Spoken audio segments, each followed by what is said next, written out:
Yo, what's up dude? Ketemu lagi dengan kita di sini ya, masih di segmen Sekelebat Info, di mana nanti di sini kalian bisa dapetin info terbaru dan terpanas tentunya guys. Oke, hari ini di tanggal 7 di bulan Desember 2023, market cap seperti yang terlihat ya dari data coin market cap di sini menunjukkan adanya penurunan yang cukup lumayan guys di 6,4%. Tapi kalau kita lihat dari Fear and Greed Index justru mengalami kenaikan ya, menembus ke area Extreme Greed dengan poin 82 guys. Ini menunjukkan ya bahwa meskipun secara keseluruhan ya untuk market cap global untuk kripto ini turun, tapi optimisme dari market dan juga para investor ini masih besar banget ya untuk masuk ke kripto, khususnya untuk Bitcoin guys. Dan tentu saja ini adalah efek kontribusi dari Bitcoin dan juga teman-teman ngerumpinya di sini. Kalau kita lihat dalam waktu 24 jam ini ya untuk Bitcoin memang bisa dibilang masih sideways ya, dimana perubahannya di 0,33% aja guys, tipis banget. Kemudian untuk Ethereum juga turun di 2,6%, lumayan ya. Untuk BNB tipis di 0,68% untuk penurunannya. Untuk SRP masih ada kenaikan di 1,6%. Untuk Solana turun tipis di 0,2%. Kemudian untuk Cardano justru naiknya cukup lumayan ya di 6%. Kemudian untuk Avalanche ada penurunan di 1,19%. Untuk Chainlink juga mengalami penurunan di 4,2% ya, dan juga Toncoin juga turun di 5,5%, dimana untuk kedua altcoin ini memang belakangan ini sudah mengalami kenaikan yang cukup tinggi ya, jadi wajar kalau penurunannya cukup lumayan juga karena pasti sudah banyak para investor yang sudah mendapatkan untung untuk taking profit guys. Kemudian selanjutnya kalau kita lihat ya perubahan yang terjadi dari pergerakan harga Bitcoin terlihat di sini guys. Untuk close candle-nya memang kemarin ini merah, tapi kalau kita lihat tampaknya di harga sekitar 44.000 ini akan masih menjadi ya area resisten yang cukup kuat untuk bisa ditembus, dan kemungkinan besar kalau memang sentimen pasar ini tidak berubah ya, atau tidak ada news yang merugikan, dalam hal ini adalah sentimen negatif, kemungkinan untuk harga Bitcoin akan sideways dulu sebelum melanjutkan kenaikannya ya. Dan tentu saja ini masih berhubungan dengan optimisme dari market untuk ETF spot Bitcoin yang kemungkinan tanggal 10 Januari nanti akan dirilis guys. Jadi buat kalian tampaknya ini kalau harus masuk ya, ini memang agak riskan karena bertepatan pada area 0,83 untuk Fibonacci retracement-nya, dan di sini berpotensi untuk bisa koreksi ya. Meskipun juga ada potensi untuk naik seandainya memang nanti untuk ETF spot Bitcoin-nya bisa disetujui guys. Oke. Jadi untuk sementara buat kalian yang mungkin belum masuk di sini atau di Bitcoin ya, tampaknya lihat dulu guys perkembangannya seperti apa nanti untuk news-news yang rilis.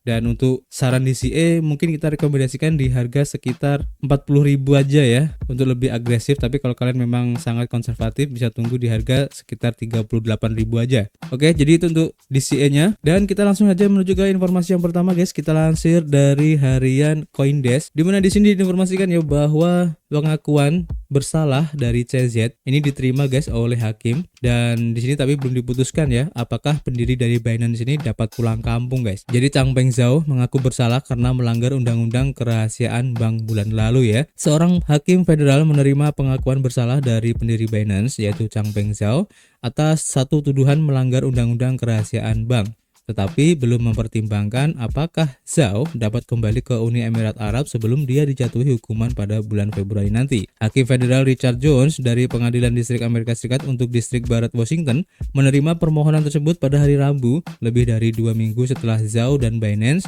sebagai mengaku bersalah atas berbagai pelanggaran yang terkait dengan praktik anti pencucian uang yang buruk di bursa kripto terbesar di dunia ini. Dan Zhao mengundurkan diri dari perannya sebagai CEO bursa sebagai bagian dari pengakuan bersalahnya.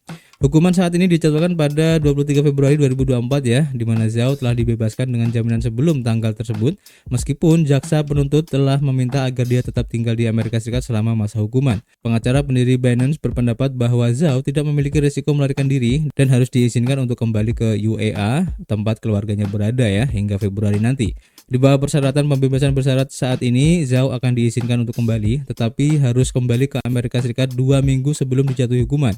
Hakim Jones tetap membebaskan Zhao minggu lalu sampai dia dapat membuat keputusan akhir tentang masalah ini yang mengharuskannya untuk tetap tinggal di negara itu untuk saat ini guys. Kemudian kita lanjut ya, untuk informasi berikutnya kita lansir dari bitcoin.com. Diinformasikan di sini bahwa untuk pembaruan dari pengajuan ETF spot Bitcoin milik BlackRock ya, yang kemarin kita sudah informasikan, ini bisa berpotensi untuk bisa mengatasi klasifikasi Bitcoin guys sebagai sekuritas oleh SEC. Jadi ini menarik ya. Jadi BlackRock sebagai manajer aset terbesar di dunia dunia membahas kemungkinan Bitcoin diklasifikasikan sebagai sekuritas dalam aplikasi terbaru yang telah diubah untuk dana yang diperdagangkan di bursa ETF Bitcoin yang diajukan ke SEC pada hari Senin. Nah, rincian pembaruan pengajuan baru tersebut, setiap tindakan penegakan hukum oleh SEC atau regulator sekuritas negara bagian yang menyatakan bahwa Bitcoin adalah sekuritas atau keputusan pengadilan yang berdampak pada hal itu akan diperkirakan akan memiliki dampak material yang merugikan secara langsung terhadap nilai perdagangan Bitcoin serta saham spot Bitcoin ETF. BlackRock mengemukakan contoh SEC yang menggugat Ripple dan para eksekutifnya atas penjualan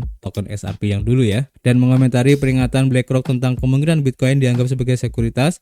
Litigator komersial Joe Carlasare menulis di X pada hari Selasa bahwa pembaruan yang menarik untuk pengajuan BlackRock atau iShares S-1 mengenai kekhawatiran bahwa SEC dapat mengambil pendekatan bahwa Bitcoin adalah sekuritas yang potensial.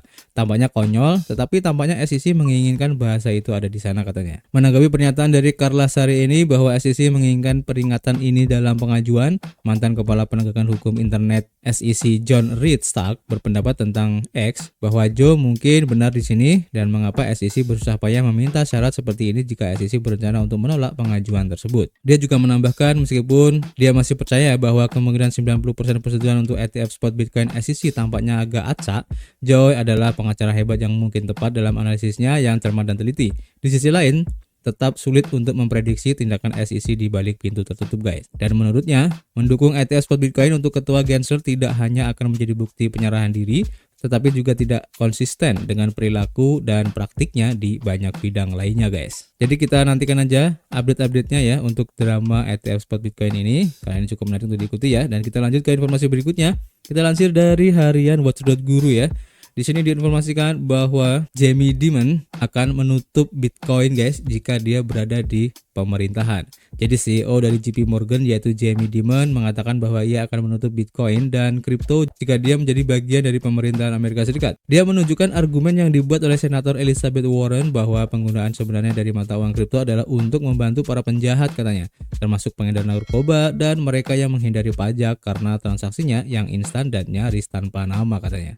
Dimon juga lebih lanjut mengatakannya bahwa Bitcoin dan kripto dapat melewati sanksi dari OFAC dan sistem lain yang dimaksudkan untuk menghentikan transaksi cepat dan rahasia ini. Nah, ini cukup menarik ya pernyataan dari si Dimon ini, dan apakah ini akan berefek terhadap Bitcoin, kita tunggu aja, guys ya. Karena JP Morgan sendiri bukanlah institusi abal-abal ya. Ini merupakan institusi besar, jadi apapun yang menjadi pernyataan dari orang-orang di dalamnya pasti juga akan berpengaruh sedikit lah untuk market pada umumnya, guys. Jadi kita tunggu aja nanti efeknya seperti apa.